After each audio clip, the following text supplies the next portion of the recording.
All right, guys. So the topic today is classifiers. Yesterday, we did three broad topics. We understood a little bit of data analysis, a little bit of data visualization.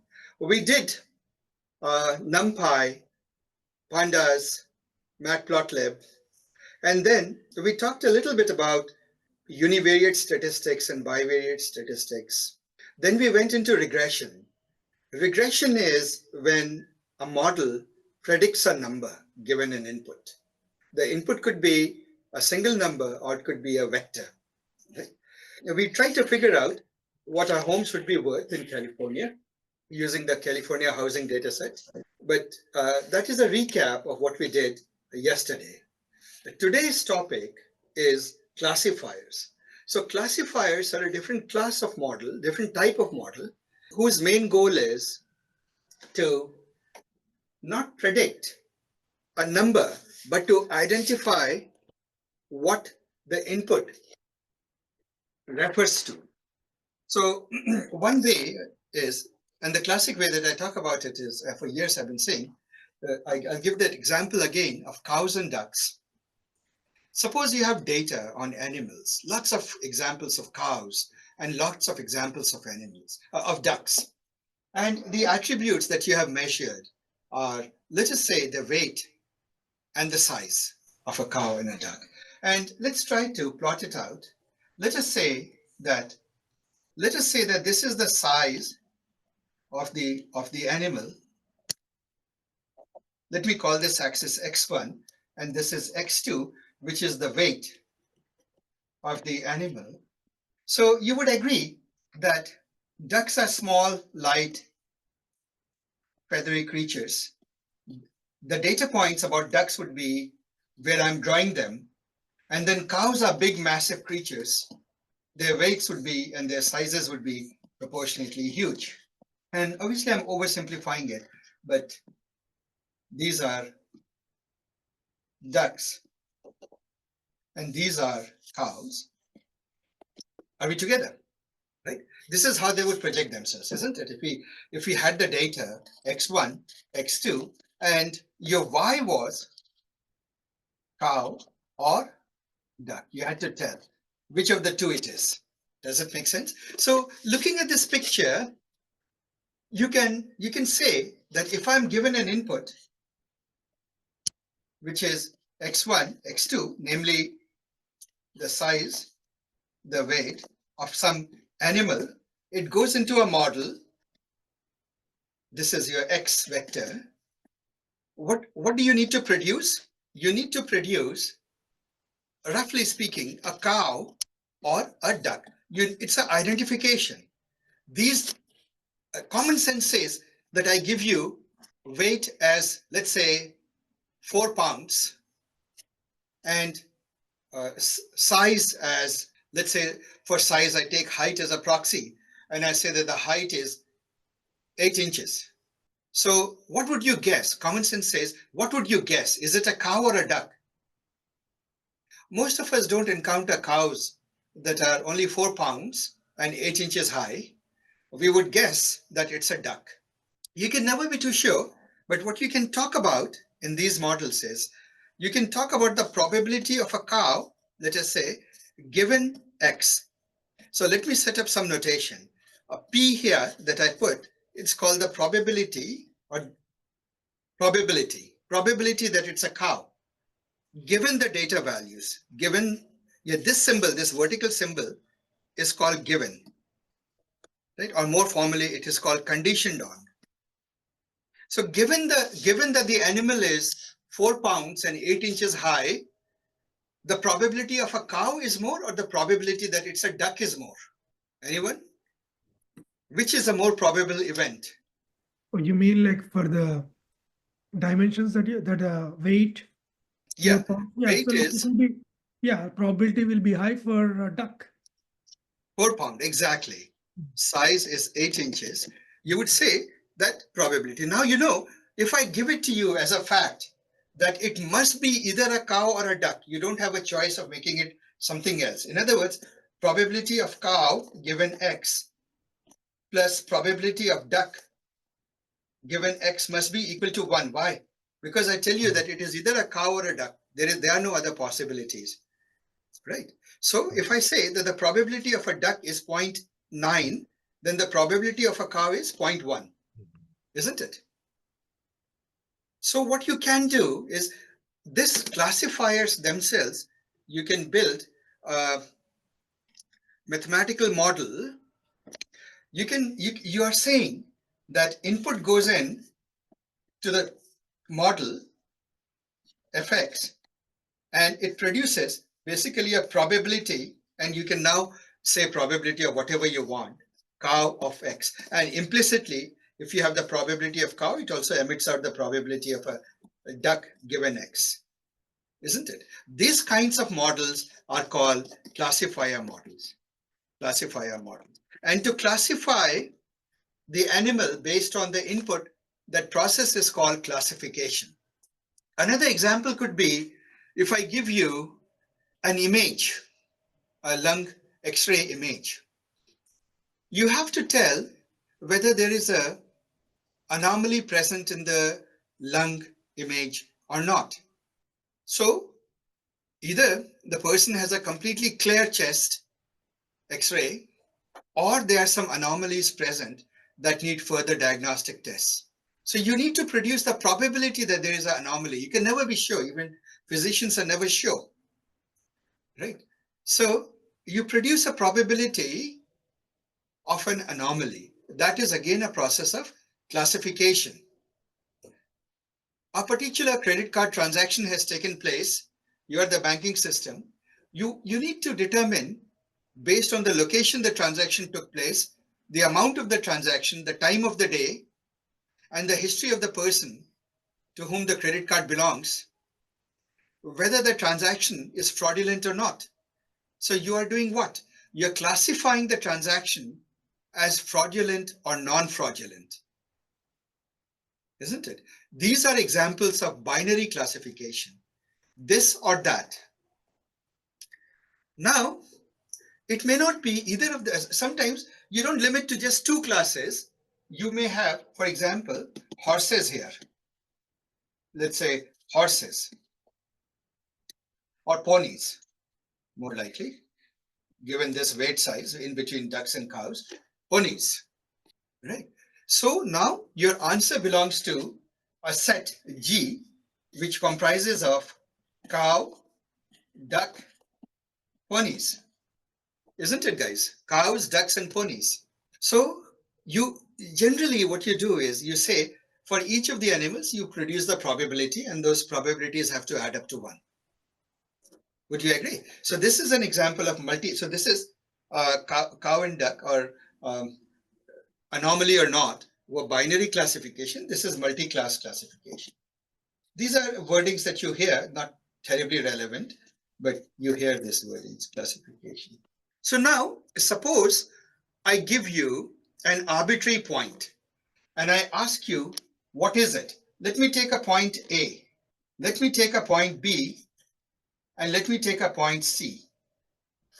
Now, I want you guys to guess, what is A likely to be? The point A. A duck. A duck.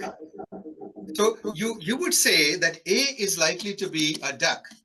And why would you say that A is more likely to be duck? What is the intuition that made you say that? It's closer to the cluster. It's closer to the duck cluster, right? Proximity matters. Likewise for B being ponies and C being cows. So now what you do, what it implies is that in your mind, somewhere there is the following thing in effect. In your mind, you are dividing the space up into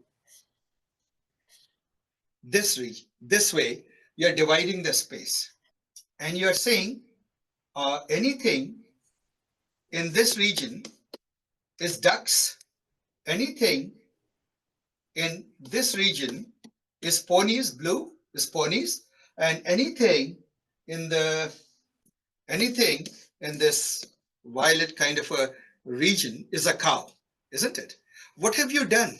You have divided the feature space, the input space, vector space, into subregions. One region you have allocated to one class only, isn't it?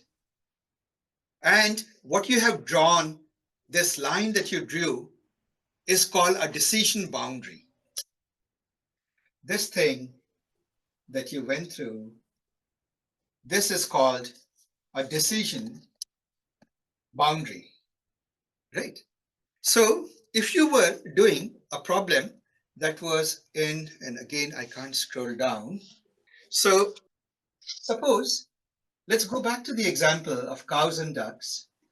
This was it, size, weight, and the ducks were here and the cows were here.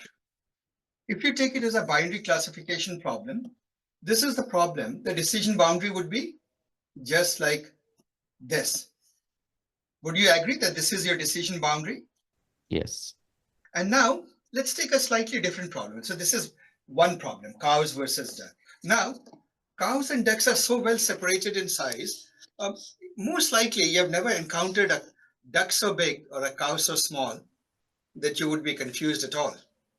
So let's take a little bit of a harder problem. We will take a problem like this, in which, let's take two things, grapes. And what is close to grapes? Something about the same size as grapes. Cherries. Cherries. Okay, let's take grapes and cherries. So let's mark the grapes with green.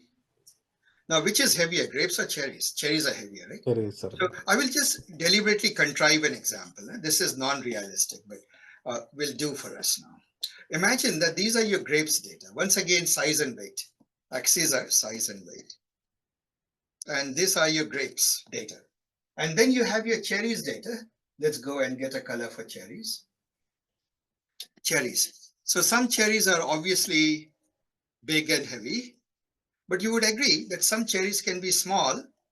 And so there would be regions of confusion between grapes and cherries. If you just look at the weights, does this look reasonable, guys? Now, in a situation like this, let me not take too many of this. In a situation like this, where is the decision boundary that you can build? There is no clear line that separates everything from all the greens, all the grapes from all the cherries, isn't it?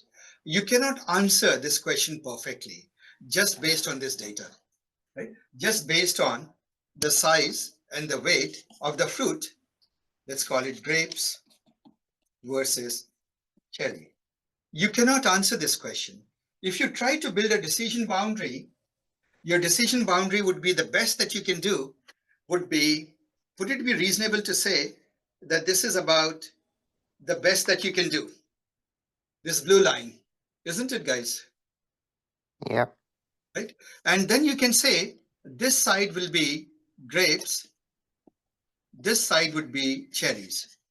Now observe something. I will now draw a few points. A, let's say B, C, D. Now I will say that let's just look at the probability that it is a grape or that it is a cherry. Cherry, let's say, given A, and the probability that it is a cherry given B, probability that it is a cherry given C, and probability that it is a cherry given D. Now, first let's take probability that it is a cherry at A. If it is tiny, tiny, tiny, what's the probability according to this data that it is a cherry? 1. No, No, zero. Less than.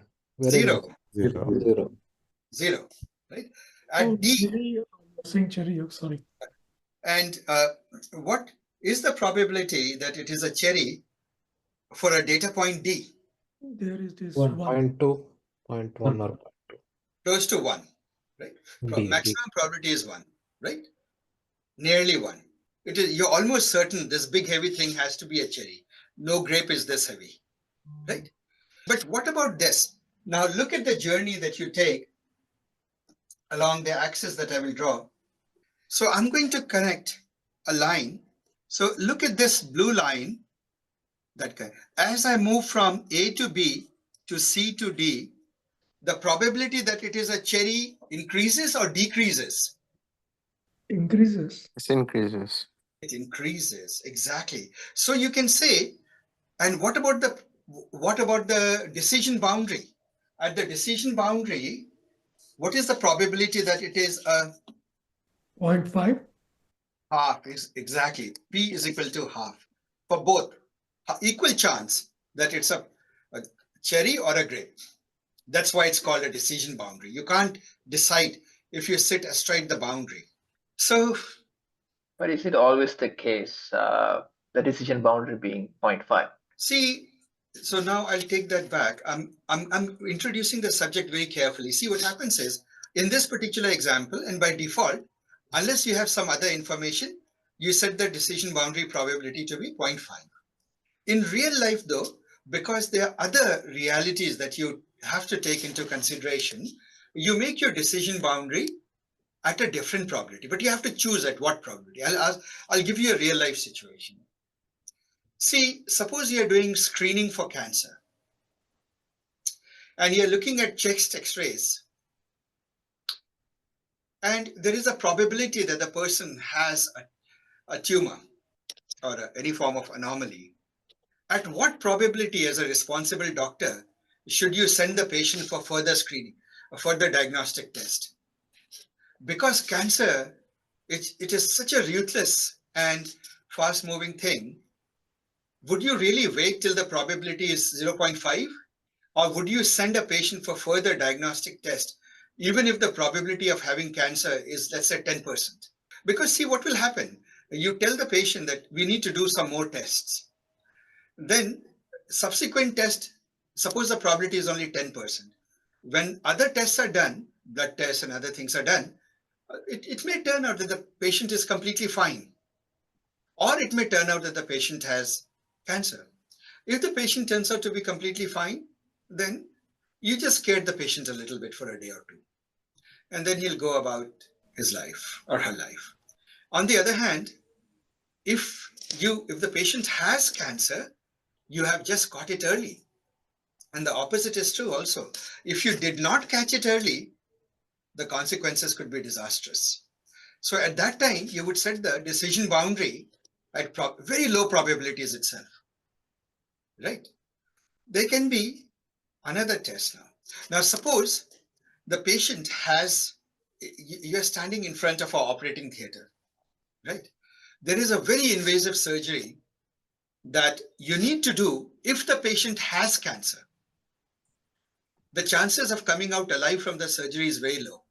But obviously, if the patient has cancer, the chances of the patient surviving with surgery is higher than the chances of surviving without cancer, without surgery. Without surgery, the patient would just die, right? But right in front of the final test that you do on the patient, before you send the patient to such an invasive and dangerous surgery, at what probability of cancer would you send the patient in for surgery? You would want to have very high assurance that you should be absolutely sure that the person has a tumor that you're going to take out. There must be a lot of corroborating evidence, isn't it? Does that make sense, guys? Yes. So at that moment, right before doing something very dangerous on the patient, your decision boundary on whether to operate or not to operate is based on a probability of having cancer that would be like 99%, right? So where you put the decision boundary is the problem of thresholding. They call it the problem of thresholding. Where your threshold is, where you determine what to classify it as, often real life dictates. But in the absence of all other information, you can consider that 0.5 is a good place to start, half and half. So that's how you think about it. Does that give you some intuition, guys? Yes. So now, when it comes to classifiers, there is a rich history of classifiers, from the simple, the logistic regression, to very sophisticated neural networks. There's a rich literature of doing that. What I would like to do in the next 10-15 minutes, so guys, here's the thing. Today I'll take a slightly different take. I'll walk you through the code and I'll have my team post the code after the session is over. Is that okay, guys? So I'll just walk you through the code and examples and explain all of that, and let my team post the code to the course portal. Go to the course portal, the usual place, and you will find the code there. So let's take a 5-minute. This is it. This is all there is to classification. So now the thing is, what is a measure of loss? Like, how do you train a model to not make mistakes, right? To be the best classifier? It's the same problem. It's the problem of finding a decision boundary. Randomly, you may pick a wrong decision boundary, but you need a way of gradient descent to the right decision boundary. But you need a loss function, a measure of error. So let's say, how would you measure the error, right? The loss function. And this is the last point that we'll look into. So think about it this way. If you know that, suppose you have data, suppose you had data that X, I will just write it X1, X2, and this is a grape, right? Let me just write it as Xi. Is it okay if I just mark it as X1 vector, which means that some values, weight and something, X2, X3, Xn, they're n data points. Each vector, of course, has a weight, a size, right? This is a grape, this is a cherry. You know it for a fact. So this is your Y. This is your X made up of your component. This is your Y. And your model makes a prediction, Y hat, which is the probability that it's a cherry. Now, look at the first row of data.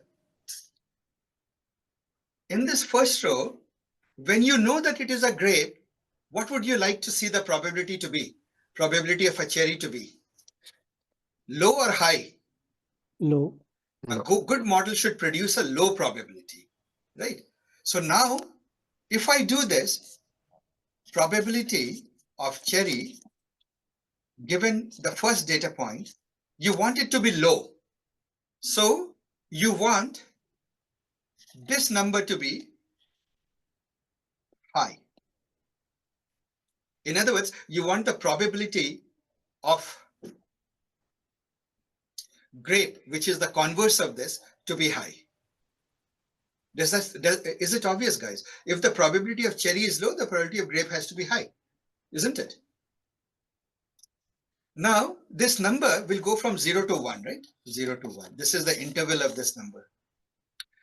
When the probability of cherry is 0, when your model is perfect, what will this number become? It will become 1? Yeah. Isn't it, guys? When the probability of cherry is 0, then this number becomes 1.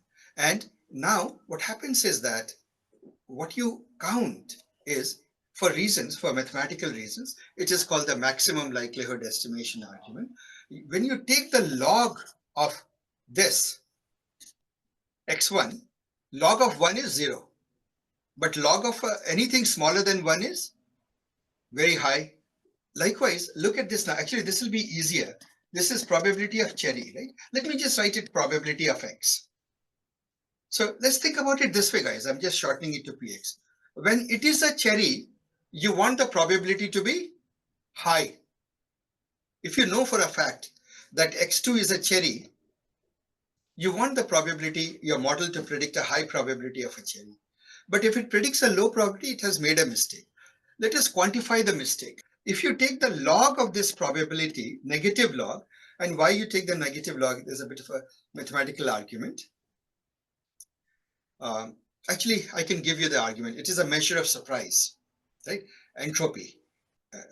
We'll come to that. Hang on. So suppose the probability of this is a grape of cherry is high. Suppose it was 1. What is the log of 1? 0. Log of 1 is 0. On the other hand, if you said probability was 0.00001, then log of this quantity would be, suppose you did log base 10. Actually, you do log base e, but I'll just take 10 for simplicity. It would be log of 10 to the 1, 2, 3, 4, 5 minus 5. And that would be minus 5. Isn't it, guys?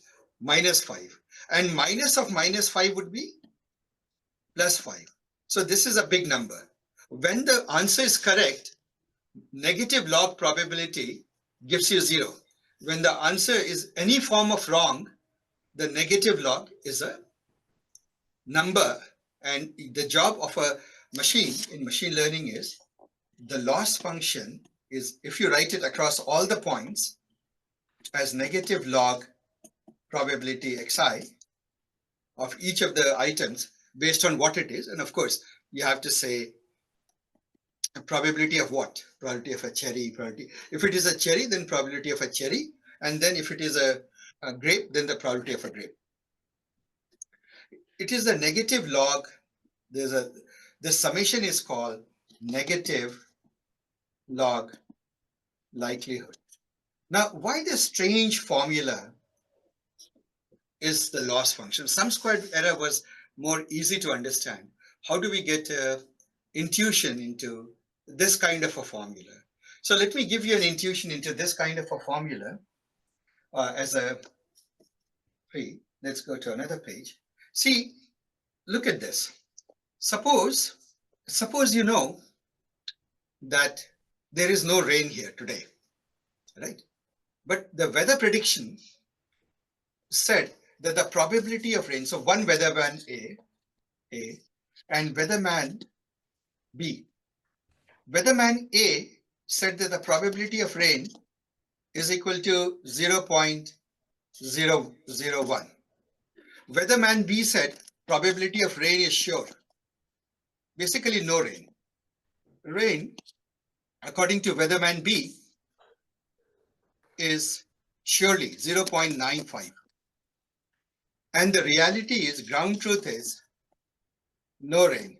So which of the two weatherman surprises you?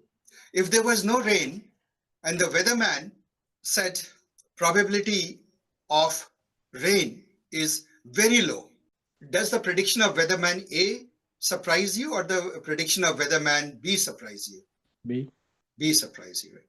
So, or actually, let me change it this way. So no rain happened. But suppose I put the condition the opposite way, rained. Suppose it did rain, ground truth. Now which one surprises you? Weatherman B surprises you, right? Sorry, weatherman A surprises you. Weatherman A said there won't be any rain, but it rained. So what we will do is we will try to quantify surprise as a number. Try to write. So first thing you notice that suppose something happens, it rained, then the guy who said no rain surprises you more. The smaller the probability, the more the surprise. Do you agree, guys? If the ground truth is that it rained, then if the probability of rain, predicted probability of rain is low, you're much more surprised. On the other hand, if somebody says the probability of rain is high, today most likely it will rain, and it rains, you're not that surprised. So the amount of surprise goes inversely with the probability. So your first guess may be, how about we can measure surprise as reciprocal of probability? We're just thinking through. Imagine that this is how mathematicians create equations. You may look at this equation and you may feel pretty good about it. Reciprocal of probability. So guys, does this look reasonably good as a first hypothesis? That we will measure surprise as the inverse of probability. If you know that something happened and the prediction says the probability of it is very low, so 1 over this would be, so think about it this way. For A, it would be 1 over 0.001, and that is equal to 1000. For B, it would be 1 over 0.95, and that would be what? About 1.1 or something like that, right? So obviously, this agrees with our intuition because weatherman A surprised us a lot more, isn't it? But now let's take the case of C, who said that the probability of rain is equal to absolutely 1, guaranteed. I guarantee you there'll be rain. So for surprise associated with weatherman C's prediction is 1 over 1 is equal to 1. Now, this formula is almost there, but you would rather say that the surprise was 0 in the case of C, isn't it? C guaranteed rain, it rained. So if I just use 1 over log, 1 over a probability, it gives me the minimum surprise goes from 1 to infinity, isn't it? If you look at the values, the range of values is 1 to infinity, isn't it? If you look at the values here, they go from 1 to infinity of surprise. You are not too happy with it. You want surprise when the prediction is absolutely correct. You want the surprise to be 0, right? One easy way to make 1 into a 0 is to take the log of it. So if you take the log of this, look at this. If you were to take the log of this, what will this become? Log of 1 is 0. Log 1.1 will be some tiny number. And this would be, let us say we are doing base 10, just for simplicity. In reality, you do base E. This will be 3. Now it is good. So Weatherman C doesn't surprise you. Weatherman B surprises you a little bit. Weatherman A really surprises you, right? This would be 0.1 or something like that. So you can say that surprise is the log of this. This is a better expression for surprise. Now let's relate it to your model. When your model is making your predictions for grapes and cherries, what do you want your model to do? It shouldn't surprise you. Its predictions should be good, right? So the loss should be, therefore, the sum of surprises for each of the predictions xi, log 1 over log, because this is the surprise. Log 1 over pxi is the surprise. And if you sum over all the surprises, you'll get the total surprise, isn't it? Which is the same as log of 1 over something is the same as negative log of xi. That is why the loss function in classification is called negative log likelihood. Now, I gave you an intuitive argument. There is a much more formal mathematical way to motivate it using MLE, maximum likelihood estimator argument. We won't do that. Let's stick to intuition because this is an introductory argument for classifiers. That is all. So now let's just recover or trace what we learned. To classify is to identify one of the classes. The way you do that is you produce a probability of what it could be. To be able to build a model of classification is the same as to discover a decision boundary in the feature space, input space. That is one key lesson to learn. Second key lesson is that we need a loss function. In a situation like this, you'll never make perfect predictions. You'll have errors. You do need a way to quantify errors of a decision boundary. And a good way of thinking about errors is it is the net surprise the model gives you, considering that you know the reality. If you know the reality, a good model shouldn't surprise you, right? And a loss is nothing but the average. It's basically the total surprise that you got. Right? That is it. And that is all through the theory of classifiers, guys. Then comes various algorithms that implement classifiers. There are lots and lots of it. I mean, on classification, there are fat textbooks. But let us learn some of them through directing code now. Enough of theory. All right. So we talked about the theory of classifiers, which is that to build a model for classification of data is tantamount to finding a decision boundary. And once you have decision boundary, astride the decision boundary, the probability will be a threshold value that you choose, typically a half or based on situations. But the further away you are from the decision boundary, the more sure you become of what it is.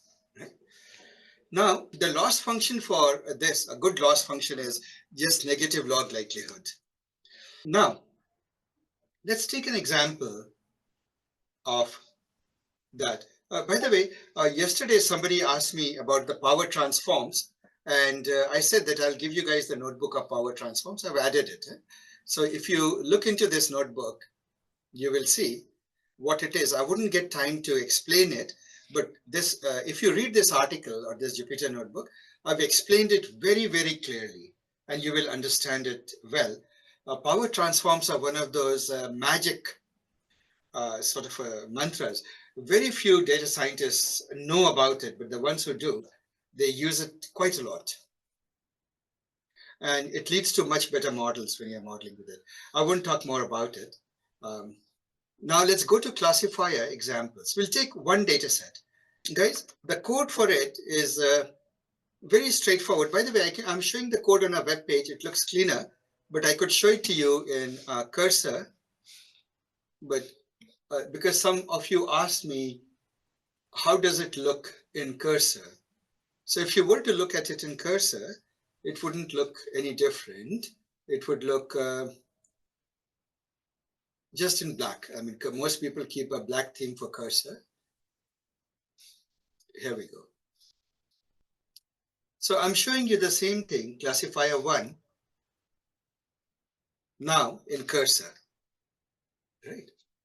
This is a cursor here, and I'm doing that. But as you can see that it's good to write code here, but for visualization or just reading, it's a little bit more readable when you read it here. So let's read through it. We have a data set. We use Pandas to load the data set. Right? And we drop some null values, we do some cleanup, and we see how the data looks like. Let's visualize the data. Oh, does it look like a grapes and cherries? This data set, guys, that we were talking about a moment ago? Yeah. Right? This is it. And our task is to find a decision boundary through the data. That is what it is to create a regression, or classification model. How would we do that? Let's plot it out. By the way, this is just some descriptive visualizations of the data. You can see that there are two humps, one for grapes, one for cherries. The code for doing that, as I said, thanks to the excellent libraries that exist in machine learning, you don't write reams of code. You remember this code looks exactly like what you did for regression, isn't it, guys? Model, except that instead of linear regression, it says logistic regression. Now, a bit of confusion. One of the most commonly used classification model is called logistic regression, even though it is actually a classification model. It's a bit confusing, so you will get used to it. It's an anomaly for historic reasons, right? That it is called a regression model. The class is called, or the algorithm is called regression, even though it is used for classification. The other in fact, every other model for classification, the suffix is a classification or classifier. But here, this is the only exception. But because it's an easy model, we use it. Logistic regression, it will find a classification, and you can make predictions. Now, when you make predictions, let me explain what a confusion matrix is. Let me see. And the same confusion matrix, something is called confusion matrix. So what a confusion matrix is, suppose it is blue. How many blues were identified as blue? How many grapes were identified as grapes? And how many cherries were identified as cherries? The diagonal axis is when cherries are predicted to be cherries and grapes are predicted to be grapes. So therefore, this off diagonal represents the mistakes. Now, when you do classification, you look at the easiest metric you can look at is something called accuracy. Accuracy is how good is your model. So how many mistakes it made and how many it got right? Well, it got 93% of them right. You can make out, the principal diagonal values in the matrix are the majority values. So the accuracy is very good.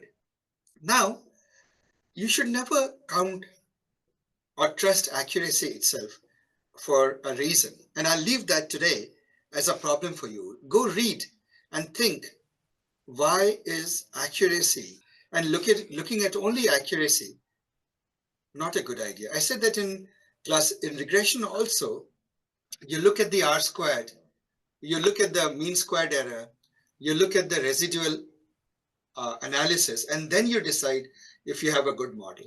In the same way, in classification, you look at accuracy, but you look at all these other measures called precision, recall, and F1 score. F1 score is the harmonic mean of precision and recall. So you also look at precision. Now, what is precision, what is recall, and what is accuracy? I leave it as a homework for you to study. Accuracy is easy, how many you got right. what is precision and what is recall, I leave it for you to figure it out. Let's give this as a homework. And tomorrow I'll explain it if you don't get it. But I'll leave you guys with a puzzle. Why should you not trust only one measure, accuracy? Why is accuracy not enough? And the way to answer that is, think of real life situations where accuracy, where even if you got 99% right, people should still not trust you. Or you have not made a convincing argument to be trusted with your answers. When can that be possible? Think about it. I'll leave you guys with that puzzle. So now there are all of these libraries and you can visualize these things very well. There is another measure which in classifier is very important. It is called... Asif, just one quick, can I interrupt you? Yes. Now, for that, the data, what are the criteria that you have passed? Like similar to like weight and this one, right? For classifier, what is the data? Whether the prediction was right or wrong. As simple. Like, oh, okay. It's very simple. Classifiers are in a way very intuitive to understand. Did you get it right or not? So guys, feature importance is something we'll skip because this is a fast-paced course. We'll leave that. Then largest, maybe I'll talk about it tomorrow. This is the same confusion matrix visualized. Now there is one new measure. It has the very scary name, receiver operator characteristic curve, ROC curves. It came out, it has a long history to it, but I won't explain it in this very short introduction. But what matters is, it is this, you see this curve here, where my mouse is, it is this curve. And what you want this curve to do is, you want it to be hugging the upper left-hand corner of the plot. And what it shouldn't be looking like is this dotted line. Right? This dotted line is an example of a bad model. And the further away towards the top left your model is, the ROC curve of your model is, the better your model. And you quantify that by looking at the area that is under the curve.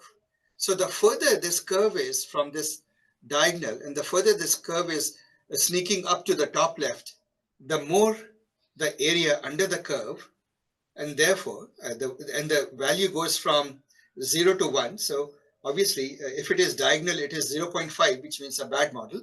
If it is below 0.5, means you haven't learned anything. If anything, it's worse than null hypothesis, right? It's worse than guessing at that moment. And a good model would be like this, what it is. Now, once again, guys, this course is meant to give you a sort of general tour of the field. And so a lot of things, if they look too much detail or complicated, just ignore it.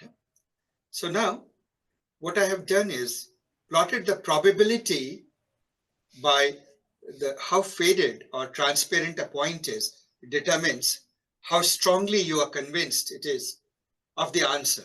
So you can see far off, you're pretty convinced that it is let's say grape. Here, you're pretty convinced, top right, you're pretty convinced that it is a cherry. But in between, do you notice that the colors are much more faded out?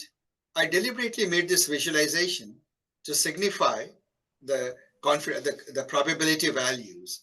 And you can clearly see that there is a degree of fading out here, which is how I put it. And I have this, again, I've represented it slightly differently.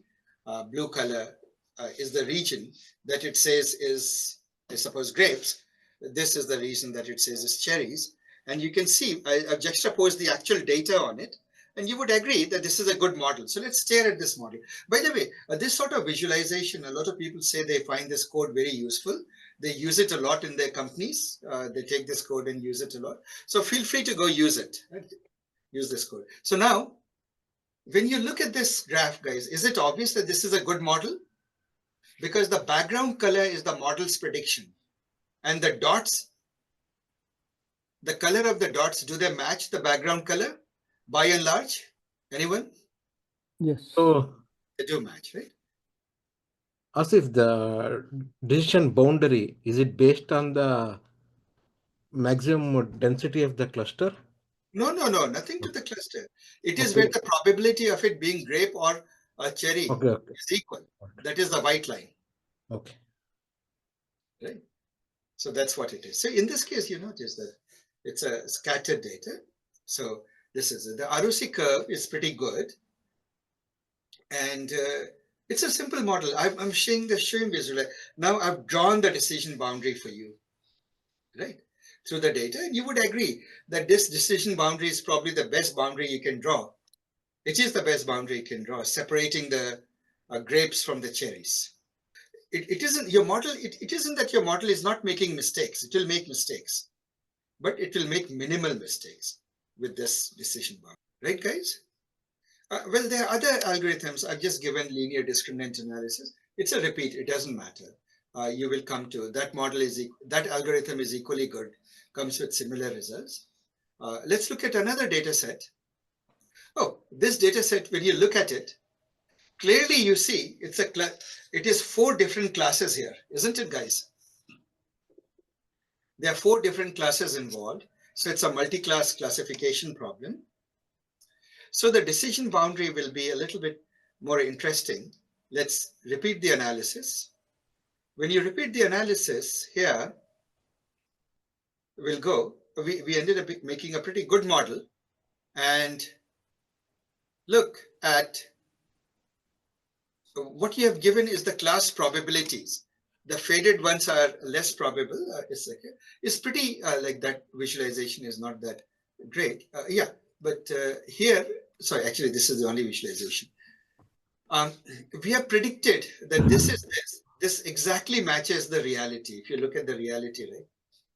It is this, right? There is a bit of overlap here. And of course, in the prediction, there is no overlap.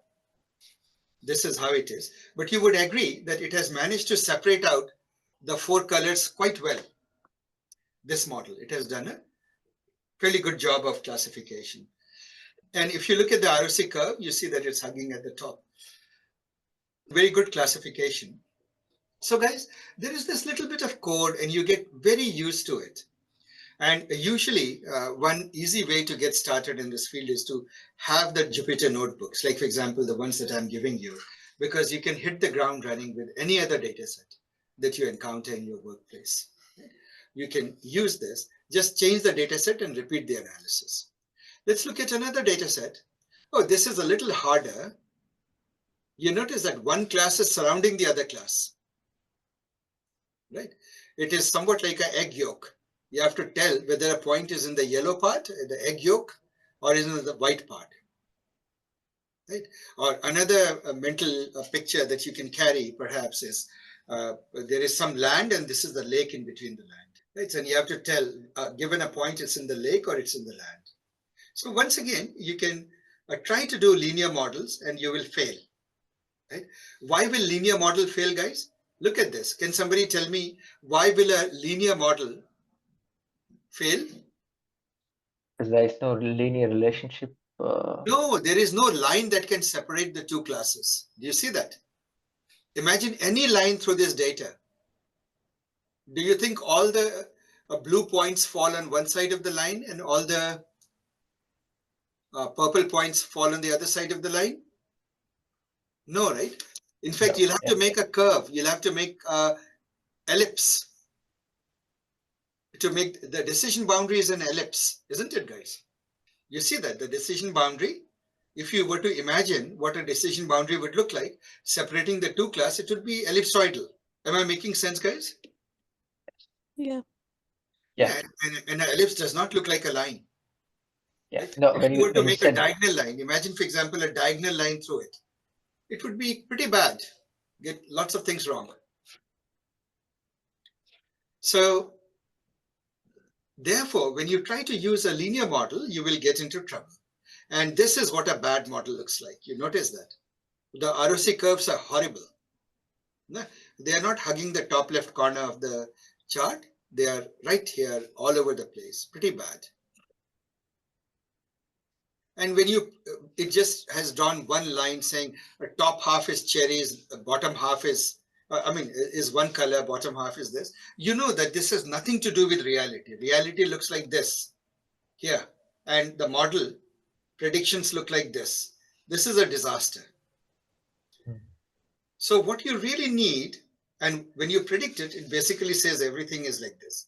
Not a good one. So what can you do?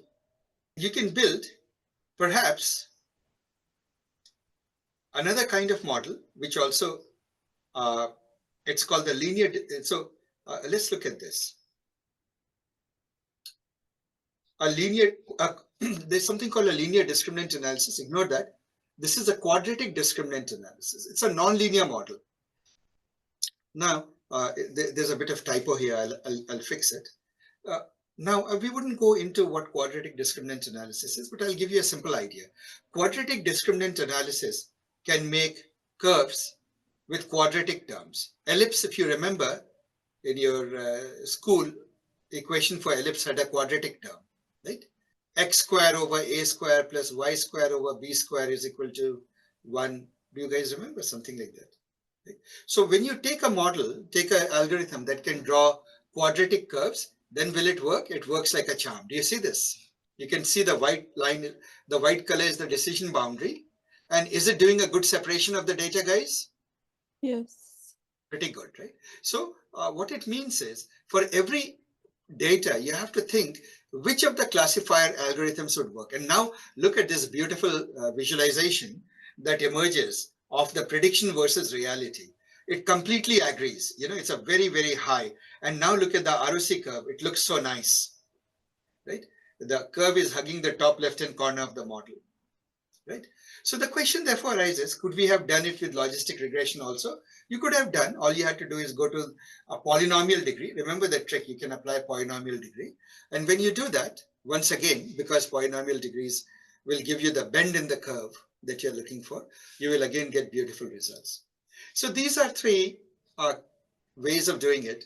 Next is, I take a little bit more, let's take, one more data set, toy data set, which is, suppose I gave you a data like this. Oh goodness. I call it the river data set. So imagine that you have land, yellow is the land, and this purple is like the river flowing through the data. How would you model this? If you make a straight, can you make a straight line decision boundary through this, guys? Is there any straight line that can separate the yellows from the purples? No. Nope. There isn't, right? So that wouldn't work. But if you try polynomial, that would work. A bendy curve, that would work. So what you can do is you can apply polynomial reasoning, and you will notice that it does a very good job. So this is a little bit of, reasoning and thinking and so on and so forth. Let me not go into, these are just examples. I will show you a real world data set now. Well, enough of toy examples to learn from. This is a real thing. It happened in the 1990s. A group of scientists, they noticed that cancer diagnosis was expensive. A breast cancer was really a pain because as people age amongst women, the breast, some quite often would have lumps. And just because you have lumps, there is a fairly low probability that that lump would be cancerous. Nevertheless, the only technique you had to determine whether it's cancer or not is you would do what is called fine needle aspiration, right? Or you would take the cells out, little bit of cells, and then you would put it under a microscope and the experts would look at it. The other process was more invasive and would leave scars. What you would do is you literally cut open the area where you suspect, go in with your knife and your big ugly instruments and scoop out a lot of tissue. And then you send the tissue over to the pathology lab to determine whether it's cancer or not. And then you leave behind a big ugly scar. So women dread it. Fine needle aspiration wasn't that, the reliability was low. And so people asked, can we use machine learning to solve this problem? And the answer to that was, yes, you could. People have even commercialized this or so forth. But this is a simplified version of that situation. You look at when you have aspirated the tissue, you look at the picture and then you look at the cells, the tissue cells, and you see how round they are, what the area of the cell is, what the concavity is, and many, many factors. You can do feature measurements on the tissue. Once you have done the measurements on the tissue, give it to a machine learning algorithm, a classifier, and the classifier can tell you what is the probability of cancer. Right? Now, why will this work? There's a little bit of medical knowledge you need to have. What happens is cancers are runaway cell division. The cells don't reach maturity, full size. They just reproduce, divide when they are still tiny, and then they divide again when they're tiny, and they divide. So there's a lot of cluster of small cells that keep on reproducing and growing. That's what a tumor is. So given that that is a fact, what do you expect? The cell sizes to be much smaller in the tissues, right? And you expect that radius would be small, and that's how these things can be observed. So given all of these factors or input parameters for any one person data point, you can therefore try to build a model of diagnosis. Now, as always, whenever you do a fine needle aspiration or you do whatever technique, good news is most people turn out to be perfectly fine.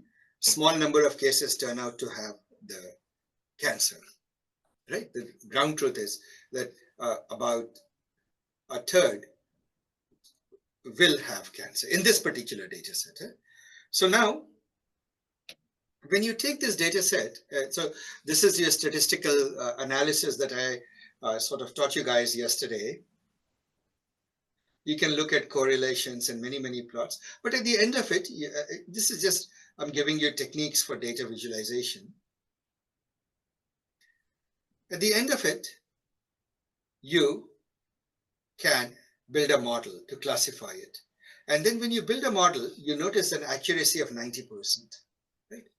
With just a linear classifier, which is quite impressive actually, because you know that when you do medical diagnosis, 90% accuracy is pretty good. And so with more powerful machine learning techniques, this number goes up to 96, 97% accuracy, right? So essentially what it means, or even higher, that AI or machine learning does have a potential for being used in medical situations. Today we know that as a reality.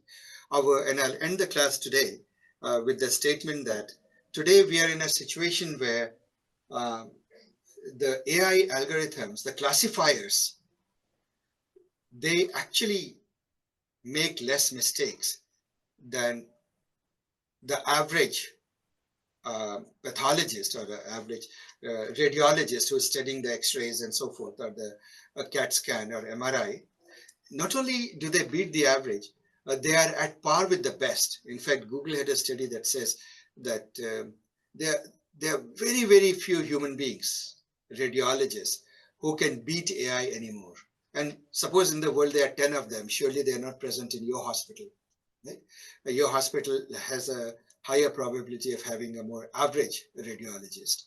Therefore, we have already reached the inflection point where classifiers should be looking at MRI, CAT scan, lung cancer, blood test data, and be creating preliminary results and reports that subsequently is then reviewed or is an assist tool to the radiologist to smarten up the radiologist, just as we write code using a code assistant, AI assistant, and it makes us smarter developers. In the same way, these AI models, these classifiers, and along with large language models, which even write a commentary on what they saw, should be used as tools to smarten up the physicians, the radiologists, and the doctors. And that wave is coming.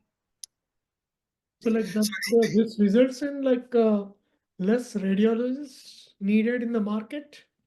Oh, the same thing is happening to all white collar jobs. Just like for software engineers, less software engineers are needed because once you enable software engineers, they do the job of 10, right? And the same thing is happening with radiologists.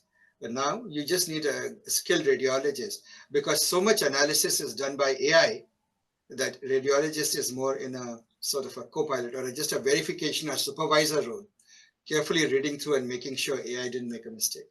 And so the throughput goes higher. It has huge economic effects. Imagine that in many regions of the world, the ratio of a radiologist to human beings is 1 in 50,000. So practically, you don't have access to medical care. In the absence of no human physician being there, would you rather not get primary care, at least diagnosis and large scale, something from AI rather than nothing? Yeah. Let the AI rule out and tell you that you just have a cold, go home, take this medicine. And if it spots a serious case, then refer the serious case to a real physician. But for common things where it is pretty sure that all you have is a common cold, you have a cold or running nose or just nothing to worry about. You're not suffering from something too serious, right? But just a primary care system should give out the medicines. Yeah. So that big wave is coming. It's coming in a very strong way. Medical as we know it will be transformed. Well, it's hard to say when it will be transformed because the medical field moves very, very, very slowly. Right? Almost a joke that in engineering, engineers often go to medical field with great confidence saying, we are going to revolutionize medical field. Then they realize that there are so many complications and the situation is so complex and there's so many regulations. It is not that easy. Right? So God knows when it will get transformed, but all the necessary ingredients are falling in place. The key pieces of the puzzle are falling in place. So with that, I'll end today's session, guys. I hope to see you tomorrow. We'll do clustering, but I would also, and this notebooks my team is going to upload.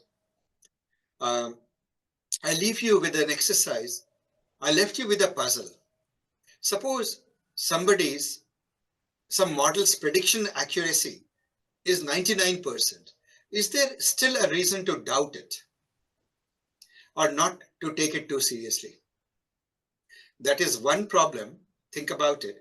The second problem is what is precision and what is recall? Learn it on your own. I will explain it tomorrow, but I would rather you learned it on your own a little bit. Right? So those are the two assignments, and my team will upload all this. That is it for today, guys.